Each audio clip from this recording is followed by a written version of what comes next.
ఈ కథ ఒక తల్లి తన బిడ్డ కోసం జీవితాంతం చేసిన త్యాగాల గురించి చెబుతుంది.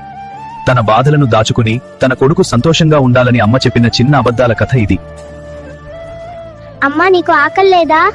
నువ్వు తిను బాబూ, నాకు అసలు ఆకల్లేదు. కొడుకు చదువుకోవడానికి డబ్బు సంపాదించేందుకు అమ్మ రాత్రివేళ వరకు పనిచేసేది. ఒక రాత్రి కొడుకు లేచి చూశాడు. అమ్మ ఇంకా వెలుగులో కూర్చుని పనిచేస్తోంది. అమ్మా, నిద్రపో, చాలా పని చేశావు. నాకు అలసట లేదు బాబూ, నువ్వు నిద్రపో. వేసవి కాలంలో పరీక్ష రాయడానికి దూరంగా నడవాల్సి వచ్చింది. అమ్మ బ్యాగులు మోసుకుంటూ కొడుకుతో కలిసి నడిచింది. అమ్మా, నువ్వు తాగు.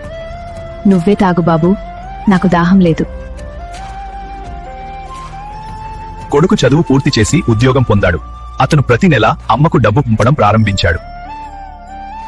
అమ్మ ఆ డబ్బు తిరిగి పంపేది. అమ్మా, డబ్బు సరిపోతుందా? నా దగ్గర డబ్బు ఉంది బాబూ, నువ్వే దాన్ని నీ భవిష్యత్తు కోసం ఉంచుకో. అమ్మా, నేను మంచి ఉద్యోగం కోసం అమెరికాకు వెళ్తున్నాను. నువ్వు నా దగ్గరికి రావాలి. కాని అమ్మ చెప్పింది, మన ఊరిలోనే నాకు చాలా సౌకర్యంగా ఉంది, నాకెక్కడికి రావాల్సిన అవసరం లేదు. వృద్ధాప్యంలో అమ్మకు క్యాన్సర్ వచ్చింది. ఈ వార్త విని కొడుకు అమెరికా నుంచి వెంటనే వచ్చాడు. హాస్పిటల్ బెడ్ మీద బలహీనంగా ఉన్న అమ్మను చూసి కొడుకు ఏడవడం ప్రారంభించాడు. ఎందుకు ఏడుస్తున్నావు బాబూ? నాకెలాంటి నొప్పి లేదు, అన్ని బాగానే ఉన్నాయి. అవి నిజానికి అబద్ధాలు కావు. అవి తల్లి ప్రేమతో చెప్పిన త్యాగాల మాటలు. అమ్మ ప్రేమ. Download ShareChat.